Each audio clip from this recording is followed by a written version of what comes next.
그날은 아버지 칠주기 추석 성묘였습니다. 6남매가 모두 모여 산소에 올라갔을 때 12살 조카 지훈이가 갑자기 손가락질하며 소리쳤어요. 삼촌, 저 까마귀들 왜 저래요? 무덤 위에 7마리 까마귀가 일렬로 앉아 있었습니다. 처음엔 그냥 까마귀겠거니 했어요. 하지만 이상했어요. 울지도 않고 날아가지도 않고 그저 우리를 조용히 바라보고 있었거든요. 강원도 정선에서 60년을 살아온 저도 이런 광경은 처음이었습니다. 까마귀들의 눈빛이 마치 여기 뭔가 있다고 말하는 것 같았어요. 형제들은 그냥 우연이라고 했지만 저는 달랐습니다. 다음 날 새벽에 혼자 다시 올라가 보니 똑같은 자리에 똑같은 수의 까마귀가 또 앉아 있었거든요. 그때 알았어요. 이건 우연이 아니라는 걸. 결국 무덤 주변을 자세히 살펴보니 누군가 최근에 파헤친 흔적이 역력했어요. 그리고 결국 아버지가 평생 숨겨오신 비밀을 발견하게 되었습니다. 그때까지만 해도 그 무덤 속에 숨겨진 진실이 이토록 가슴 아플 줄은 몰랐어요. 이 모든 일이 어떻게 시작되었는지 그날 아침부터 차근차근 말씀드리겠습니다.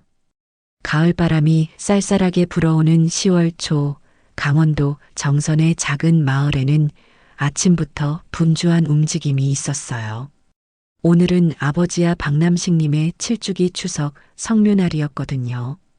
회사 부장으로 정년 퇴직한 성호는 새벽 5시부터 일어나 제사 준비를 했어요. 62세의 나이에도 여전히 꼿꼿한 그의 어깨는 6남매 차남이지만 실질적 가장 역할을 해온 무게를 고스란히 지고 있었죠. 형님, 벌써 오셨네요. 셋째 성민이 먼저 도착했어요. 이어서 장남 성철, 넷째 성우가 차례로 나타났죠. 6남매 중 5명이 모였어요. 멀리 부산에 사는 막내 성이만 몸살로 오지 못했어요. 제사를 마친 후 일행은 아버지가 잠들어 있는 산소로 향했어요. 마을에서 40분 정도 떨어진 높은 산기슭이었죠. 한국 전쟁 참전 용사이신 아버지께서 전우들이 잠든 산에 묻어달라고 하신 그 자리였어요. 할아버지 왔어요. 성우의 조카 지훈이가 먼저 달려가 묘비 앞에 절을 올렸어요. 올해 12살인 지훈이는 6남매 중 막내 손자였어요. 그런데 그때였어요. 삼촌, 저거 봐요. 지훈이가 무덤 위쪽을 가리키며 말했어요. 아이의 얼굴에 신기함과 두려움이 동시에 드러났어요. 무덤 위에 까마귀 7마리가 일렬로 앉아 있었거든요. 평소 시끄럽게 울어대는 까마귀들과는 달리 완전히 조용했어요. 마치 묵념을 하는 것 같았죠. 이상하네. 까마귀가 저렇게 가만히 있는 건 처음 봐. 형제들이 모두 신기해했어요. 성우도 조심스럽게 다가갔지만 뭔가 심상치 않은 기운이 느껴졌거든요. 까마귀들은 사람이 가까이 와도 날아가지 않았어요. 오히려 고개를 돌려 성우 일행을 똑바로 바라봤어요. 마치 무언가를 알려주려는 것 같았어요. 저건 그냥 까마귀가 아니야. 성우가 중얼거렸어요. 목소리에 긴장이 스며 있었죠. 뭔가 이상해. 형님, 그냥 산에 사는 까마귀겠죠. 장남 성철이 애써 웃으며 말했어요. 하지만 그의 목소리도 확신이 없었어요. 맞아요. 요즘 까마귀들이 똑똑해서 사람 구경하는 거 아닐까요? 셋째도 거들었어요. 하지만 아무도 까마귀들에게서 눈을 떼지 못했어요. 지훈이는 삼촌 뒤에 꼭 숨어서 조심스럽게 바라보고 있었어요. 삼촌, 저 까마귀들 할아버지랑 친구인가 봐요. 왜? 할아버지 사진 보고 있는 것 같아요. 아이의 순진한 말이었지만 성호에게는 섬뜩하게 들렸어요. 60년간 이 마을에서 살면서 이런 광경은 처음이었거든요.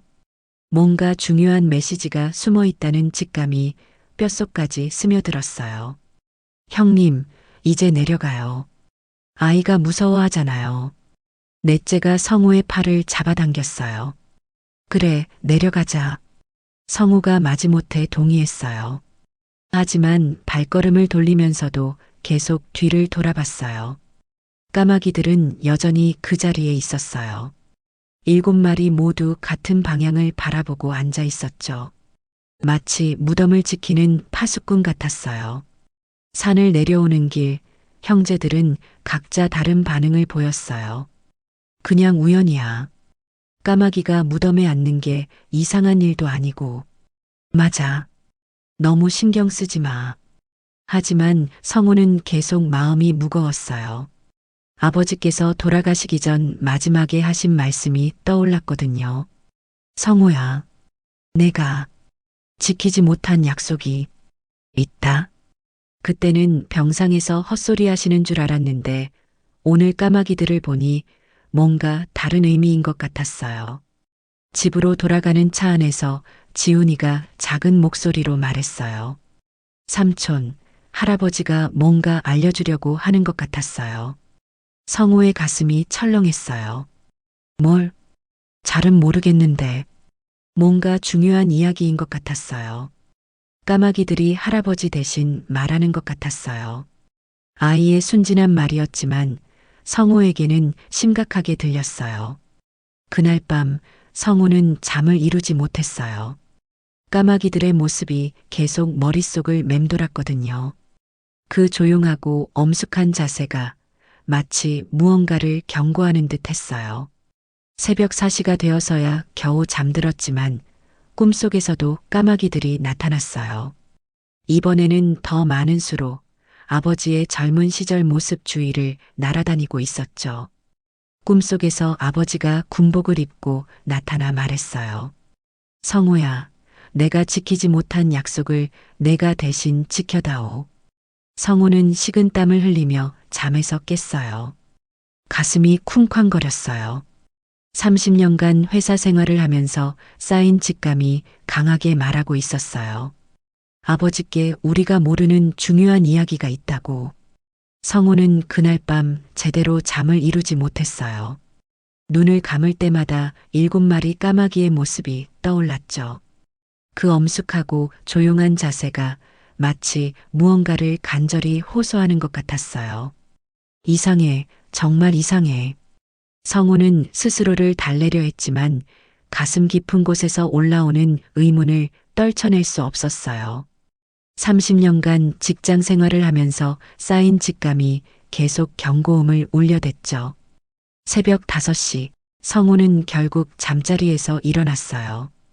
밖으로 나가니 아직 어둠이 깔려 있었지만 동쪽 하늘이 살짝 밝아지기 시작했어요. 혼자라도 다시 가봐야겠어. 성우는 손전등을 챙기고 산으로 향했어요. 새벽 공기는 차갑고 습했죠. 발걸음이 무거웠지만 멈출 수 없었어요. 아버지의 산소에 도착하자마자 성우의 얼굴이 굳어졌어요. 어제와 똑같은 자리에서 똑같은 수의 까마귀가 또다시 나타났거든요. 마치 자신을 기다리고 있었던 것처럼. 이게 뭔 일이야? 성우의 목소리는 떨렸어요. 까마귀들은 성우를 바라보더니 갑자기 모두 한쪽 방향으로 고개를 돌렸죠. 무덤 옆쪽 작은 언덕을 가리키고 있었어요. 까마귀들이 사라진 후 성우는 그들이 가리킨 방향을 자세히 살펴보기 시작했어요. 손전등 불빛이 흙을 비추자 이상한 점들이 눈에 띄었죠. 이건 뭔가 이상해. 무덤 옆쪽 땅이 평소와 달리 느슨했어요. 마치 누군가 최근에 파헤쳤다가 다시 메운 것 같았죠. 게다가 그 주변에는 낡은 꽃들이 정기적으로 놓여 있었던 흔적이 있었어요. 성우는 무릎을 꿇고 자세히 관찰했어요. 30년간 직장인으로 살면서 관찰력이 남달랐거든요. 이런 상태는 분명 누군가가 지속적으로 이곳을 찾아오고 있다는 뜻이었어요. 분명히 누군가 아버지를 찾아오고 있어. 흙 사이에는 작은 금속 조각이 반짝이고 있었어요. 자세히 보니 낡은 군인 인식표 같았죠. 성우의 얼굴은 점점 심각해졌어요. 이건 신고해야 해. 성우는 서둘러 집으로 돌아갔어요. 해가 뜨자마자 동사무소에 전화를 걸었죠. 여보세요, 동사무소죠? 저는 박성우입니다. 저희 아버지 산소일로 긴급히 신고할 일이 있어요. 전화를 받은 직원은 처음에는 대수롭지 않게 생각했어요. 하지만 성우가 자세한 상황을 설명하자 목소리가 진지해졌죠. 네, 알겠습니다. 오늘 오후에 담당자가 나가보겠습니다. 성우는 전화를 끊고 깊은 한숨을 내쉬었어요. 이제 형제들에게 알려야 했죠. 첫 번째로 장남 형에게 전화했어요. 형, 아버지 산소에 문제가 생긴 것 같아요. 무슨 소리야? 어제 다 같이 갔다 왔잖아. 그게 누군가 무덤 근처를 건드린 것 같아요. 그리고 군인 인식표 같은 것도 발견했고요. 장남의 목소리가 날카로워졌어요. 야, 성우야. 너 너무 예민한 거 아니야? 그냥 까마귀 몇 마리 앉아 있었다고. 형, 진짜 이상해요. 제가 30년간 직장 생활하면서 이런 직감이 틀린 적이 없어요. 장남은 한참을 고민하다 말했어요. 알겠어. 그럼 다른 형제들에게도 알려봐. 셋째, 넷째에게도 전화했지만 반응은 비슷했어요. 반신반의하는 목소리들이었죠. 성우야, 너 요즘 스트레스 받는 일 없어? 그냥 우연이야. 너무 신경 쓰지 마. 하지만 막내 여동생 성희는 달랐어요. 오빠 어제 그 까마귀들 이야기 듣고 정말 신기했어요. 뭔가 이상했어요. 그치? 나도 그렇게 생각해. 오빠가 그렇게 말한다면 분명 뭔가 있는 거예요. 아버지께서 무언가 알려주시려는 것 같아요. 성우는 막내 동생의 지지에 조금 위안을 받았어요.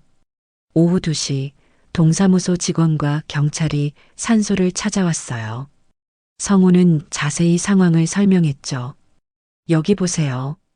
흙이 이렇게 느슨하고 젖어 있어요. 그리고 이 금속 조각도.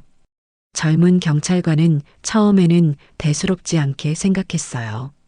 하지만 경험 많은 동사무소 직원은 달랐죠. 이건 정말 이상하네요. 분명히 누군가 이곳을 정기적으로 찾아오고 있어요. 그죠? 제가 그래서 신고한 거예요.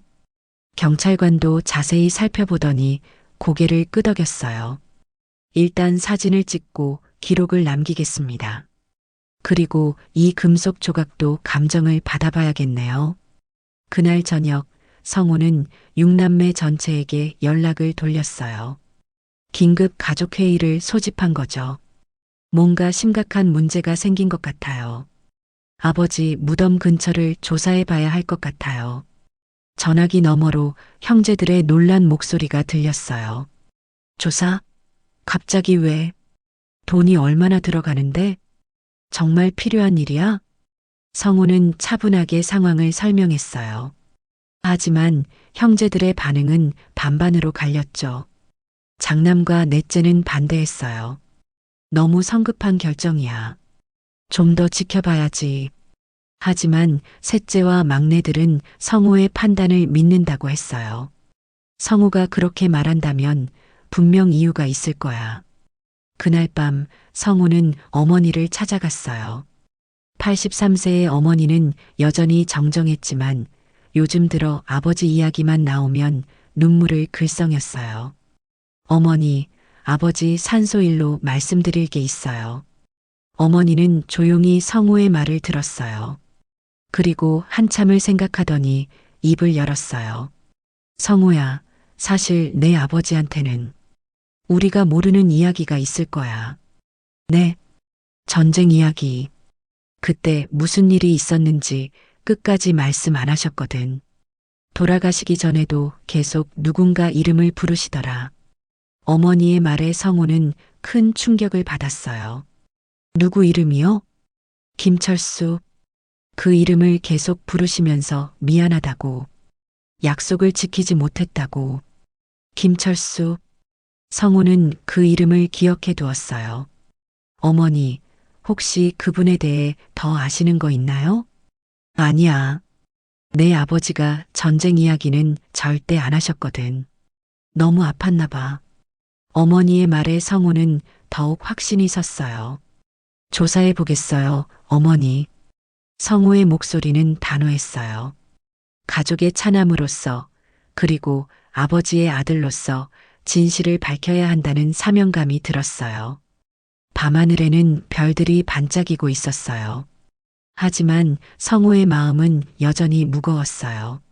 앞으로 어떤 진실을 마주하게 될지 알 수 없었거든요. 내일부터 본격적으로 시작이야. 성우는 하늘을 올려다보며 중얼거렸어요. 아버지의 영혼이 평안하기를 바라면서요. 어머니의 증언은 성우에게 큰 확신을 주었어요. 김철수라는 이름이 계속 머릿속에 맴돌았습니다. 조사하자. 더 이상 미룰 수 없어.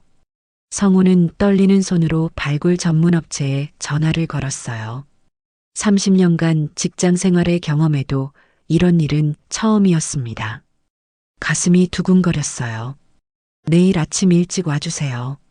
정식 허가는 받았습니다. 밤새 잠을 이루지 못했어요. 까마귀들의 모습이 자꾸 떠올랐습니다. 그 엄숙하고 의미심장한 자세. 뭔가 중요한 비밀이 숨겨져 있다는 불안감이 온몸을 휘감았어요. 새벽 6시, 성우는 산소 앞에 서 있었습니다. 안개가 자욱하게 깔린 산은 평소보다 더 신비로워 보였어요. 발굴팀 3명과 동사무소 공무원 1명이 도착했습니다. 정말 파셔야 하나요? 7주기밖에 안 됐는데. 발굴팀장이 조심스럽게 물었어요. 성우는 고개를 끄덕였습니다. 해야 해요. 뭔가 있어요. 첫삽이 땅을 파기 시작했어요. 흙이 파여 나갈 때마다 성우의 심장은 더 빨리 뛰었습니다. 다른 형제들도 하나둘 도착했어요. 장남 성철이 먼저 왔고 곧이어 셋째 성민과 넷째 성우가 나타났습니다. 정말 괜찮을까? 성민이 불안한 표정으로 물었어요. 성우는 대답하지 못했습니다. 자신도 확신이 서지 않았거든요. 2시간이 지났어요. 이상하네요. 발굴팀장이 갑자기 작업을 멈췄습니다. 표정이 굳어졌어요. 뭐가 이상해요? 성우가 다급하게 물었습니다. 팀장은 당황한 듯 주변을 둘러보았어요. 관 옆에 뭔가 더 있어요. 순간 모든 사람이 숨을 죽였어요. 성우의 머릿속이 하얘졌습니다. 뭔가 더 있다니요? 뭔 소리예요? 우리 아버지 관 하나뿐인데. 성우가 떨리는 목소리로 말했어요. 팀장은 더 자세히 들여다보더니 충격적인 말을 했습니다. 작은 금속 상자가 관 옆에 묻혀 있어요. 그리고 이건 군인 인식표 같은데요. 6남매는 모두 말을 잃었어요. 성우의 온몸에 소름이 돋았습니다. 이런 일이 있을 수 있나요? 누가 감히 아버지 무덤에 무언가를 숨겨놓았단 말인가요? 이건 뭔가요? 공무원이 떨리는 목소리로 물었어요. 누군가 의도적으로 묻어놓은 것 같습니다. 팀장의 말에 형제들 사이에서 웅성거림이 일어났어요. 성우는 가슴이 철렁 내려앉았습니다. 조심스럽게 꺼내주세요.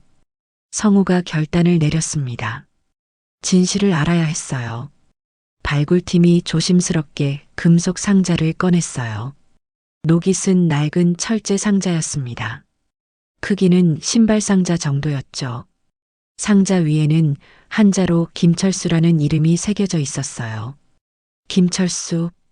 성우가 중얼거렸습니다. 어머니가 말씀하신 바로 그 이름이었어요. 어머니가 말씀하신 그분. 상자를 열자 안에는 여러 가지 물건들이 들어 있었어요. 낡은 군인 인식표, 누렇게 바랜 편지들, 그리고 흑백 사진 몇 장. 사진 중 하나에는 젊은 아버지와 또 다른 젊은 군인이 어깨동무하고 찍은 모습이 있었어요. 뒷면에는 철수야, 꼭 살아서 돌아가자 박남식이라고 쓰여 있었습니다. 편지를 펼쳐보니 아버지의 필체였어요. 철수야, 미안하다. 내가 죽을 때 곁에 있지 못해서 내 어머니께 안부도 전하지 못하고 나는 살아서 돌아왔는데 너는 정말 미안하다. 내 어머니를 모시겠다고 약속했는데 지키지 못했다. 용서해다오. 편지를 읽는 성우의 눈에 눈물이 맺혔어요. 아버지의 깊은 죄책감과 그리움이 고스란히 느껴졌습니다. 다른 편지에는 더 자세한 내용이 적혀 있었어요.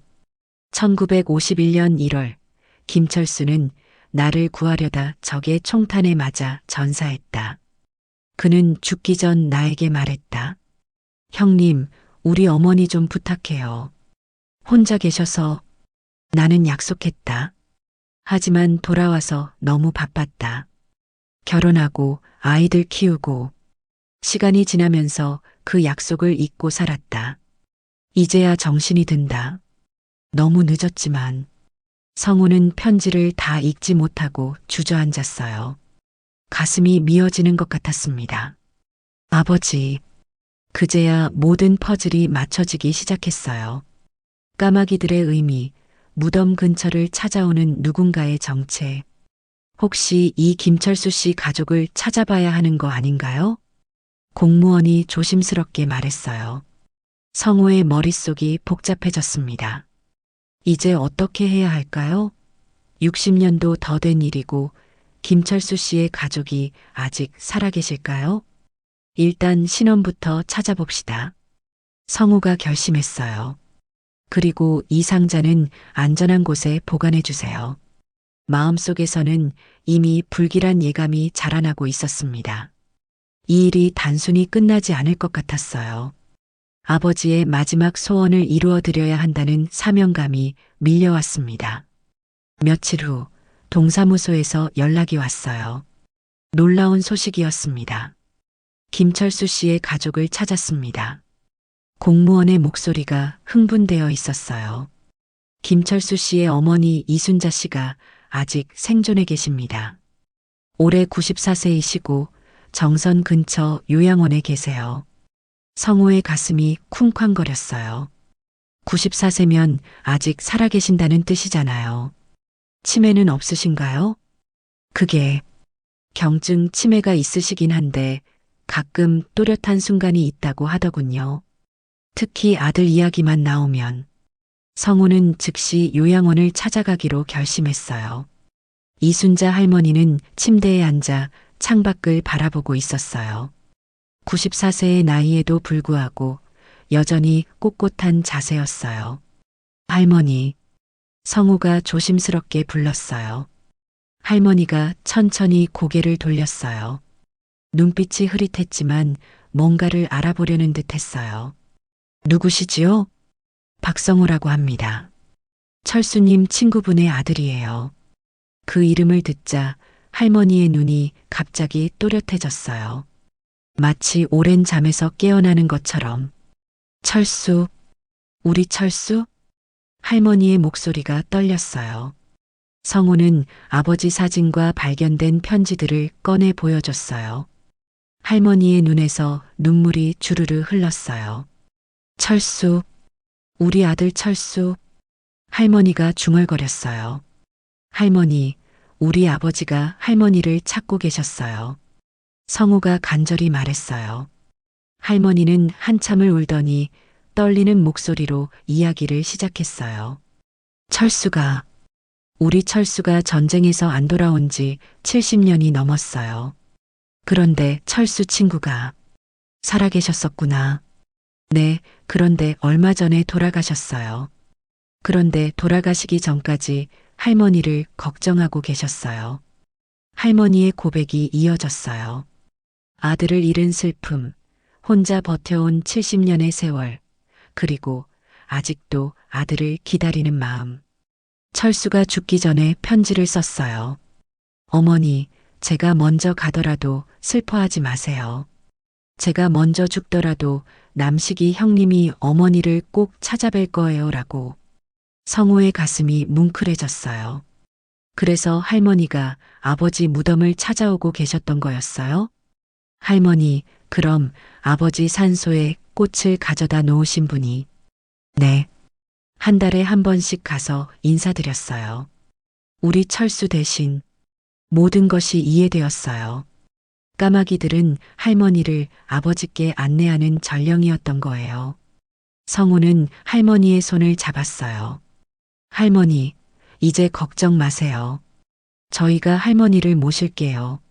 할머니는 고개를 저었어요. 아니에요. 저는 이제 나이가 너무 많아서 그냥 가끔 안부만 물어봐 주세요. 하지만 성우는 마음을 굳혔어요. 아버지의 약속을 대신 지켜야 했어요. 집에 돌아와 형제들에게 모든 상황을 설명했어요.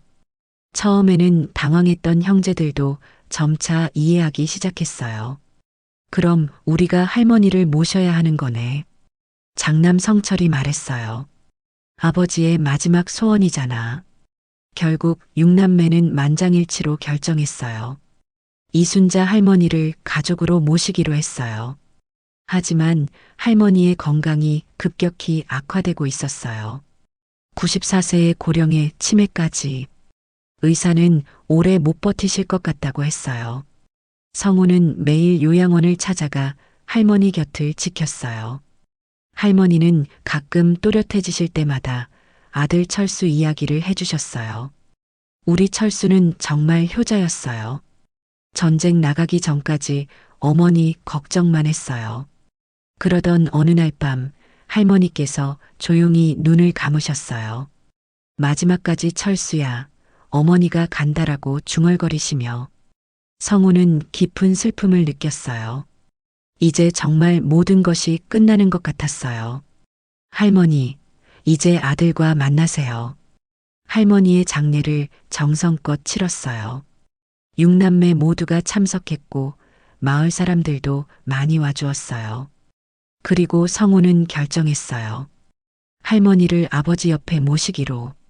새로운 묘지를 만들어 아버지 무덤 옆에 할머니를 안장했어요.